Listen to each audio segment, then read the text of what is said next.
Good morning children of standard 6।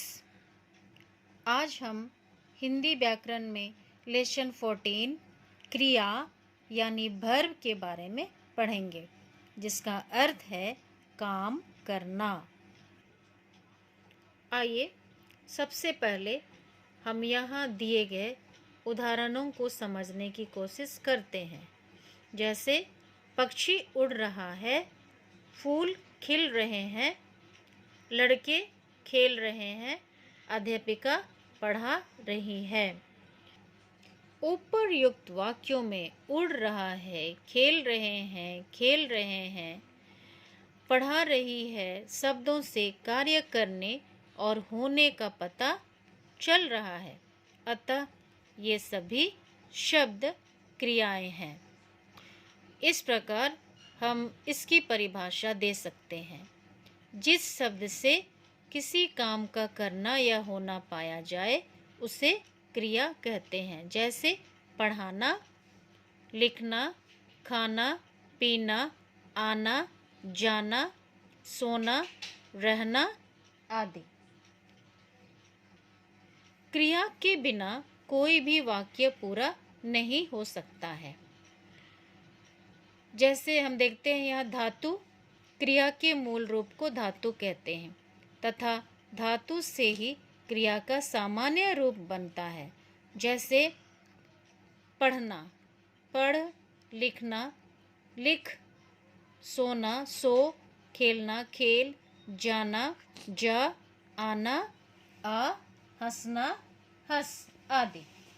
यहाँ हम देख रहे हैं कि धातु में यानी क्रिया का मुख्य रूप है धातु, और इसमें ना जोड़कर क्रिया का सामान्य रूप बनाया गया है। जैसे लिख प्लस ना लिखना, सो प्लस ना सोना, खेल प्लस ना खेलना, आ प्लस ना आना, हंस प्लस ना हंसना आदि। आइए बच्चों, हम क्रिया के मुख्य भेद देखते हैं। कर्म के आधार पर क्रिया के दो मुख्य भेद होते हैं। पहला आकर्मक क्रिया और दूसरा सकर्मक क्रिया। आकर्मक क्रिया के अंतर्गत आता है दौड़ना, जागना, भागना, सोना, हंसना, अकड़ना, रोना, उछलना आदि। सकर्मक क्रिया के अंतर्गत आता है खेलना, सींचना, पकाना, चलाना, बुलाना आदि। तो इस प्रकार हम देखते हैं कि सकर्मक क्रिया और आकर्मक क्रिया विस्तार से यहाँ किस प्रकार समझाया गया है। इस प्रकार प्रत्येक वाक्य में क्रिया का होना आवश्यक है। क्रिया प्राय वाक्य के अंत में आती है। क्रिया के बिना वाक्य रचना असंभव है। क्रिया एक विकारी शब्द है। विकारी यानी जिसमें लिंग, वचन तथा काल के अनुसार परिवर्तन आता है। जैसे हम उदाहरण स्वरूप देखेंगे, लिंग के आधार पर रहा है, रही है। वचन के आधार पर रहा है, रहे हैं। काल के आधार पर लिखता है, लिखेगा। तो इस प्रकार बच्चों, आइए हम देखते हैं आकर्मक क्रिया के बारे में। आकर्मक क्रिया क्या है? आकर्मक क्रिया है जिस क्रिया को कर्म की अपेक्षा नहीं होती है, वह आकर्मक क्रिया होती है। जैसे लड़का रोता है, मैं सोता हूँ, कृष्णा हंसती है, वह दौड़ता है आदि। बच्चों, यहाँ हम देखते हैं कि इस आकर्मक क्रिया में कर्म नहीं होती है। जैसे लड़का रोता है तो लड़का के रोने का फल भी लड़के पर ही पड़ता है। उसी तरह मेरे सोने का फल, कृष्णा के हंसने का फल और दौड़ने का फल उन पर ही पड़ता है। अतः इन क्रियाओं में क्रिया का फल सीधे काम करने वाले कर्ता पर पड़ रहा है, कर्म पर नहीं। इन क्रियाओं का कोई कर्म नहीं है, अतः ये आकर्मक क्रियाएं हैं। विशेष जानकारी आपके लिए, जिस वाक्य में कर्म उपस्थित ना हो पर क्रिया को उसकी अपेक्षा हो तो वह क्रिया सकर्मक क्रिया है। जैसे राम पढ़ता है।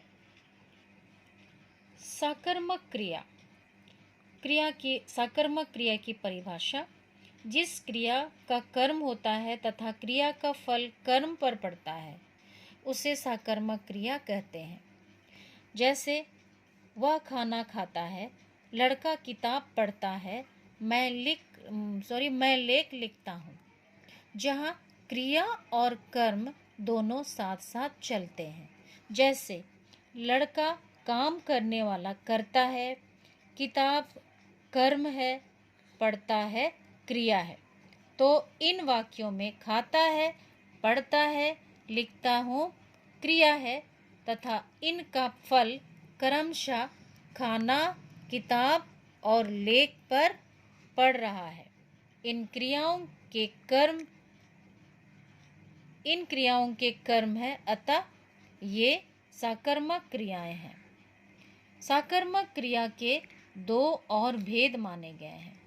पहला एकर्मक क्रिया, दूसरा है द्विकर्मक क्रिया।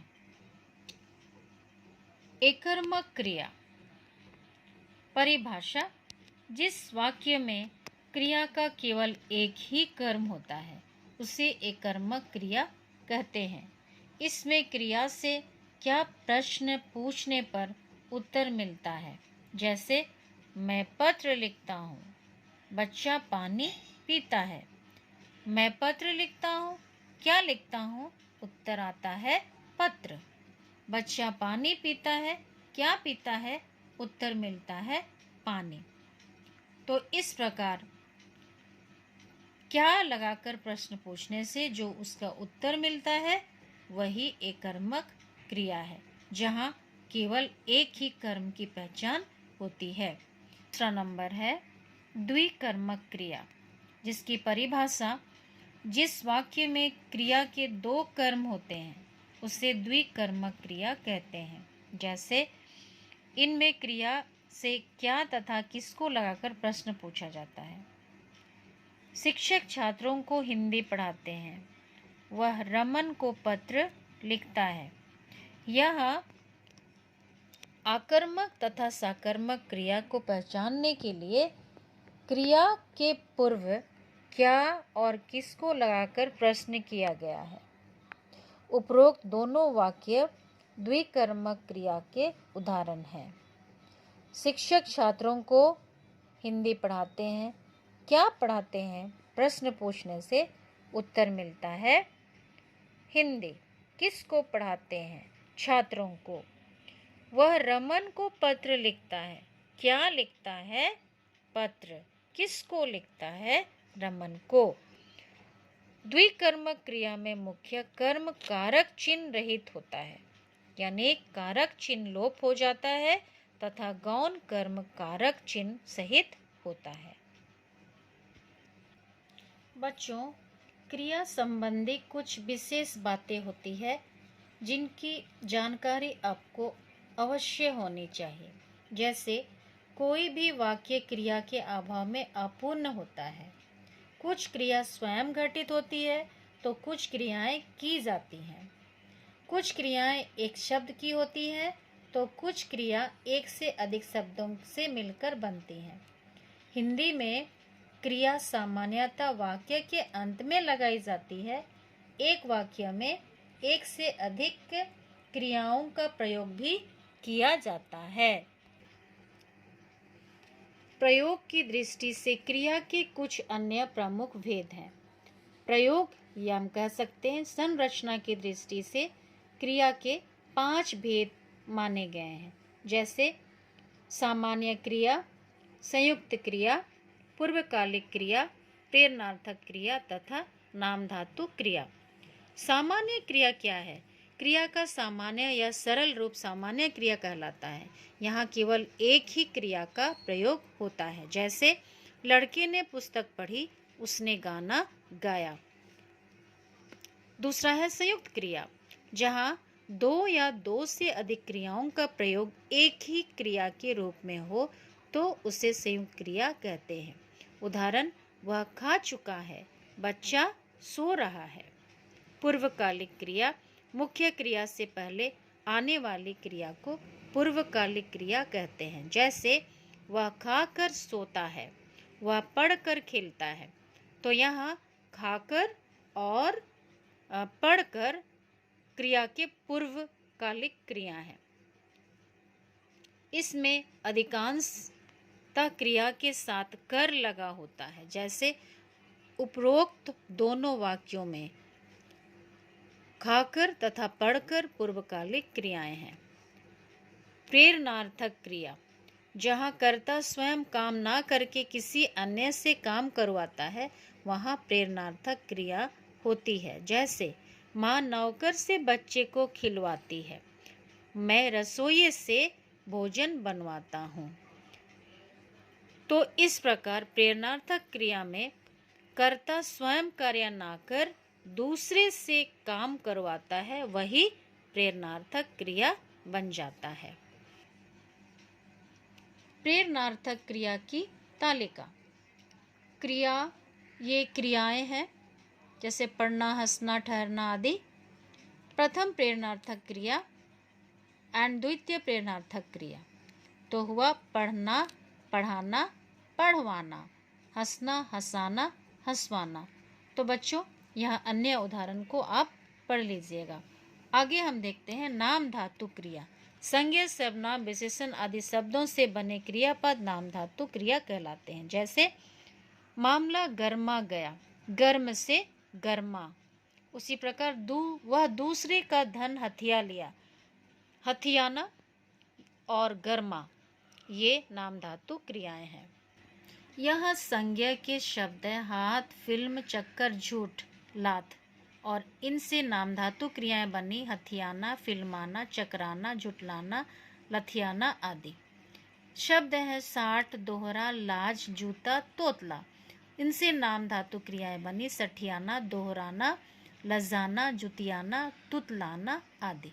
सर्वनाम शब्द अपना, अपनापन। विशेषण गर्म, गरमाना, चिकना, चिकनाना आदि।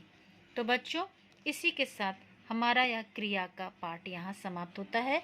अगली कक्षा में हम प्रश्नोत्तरों की चर्चा करेंगे। धन्यवाद।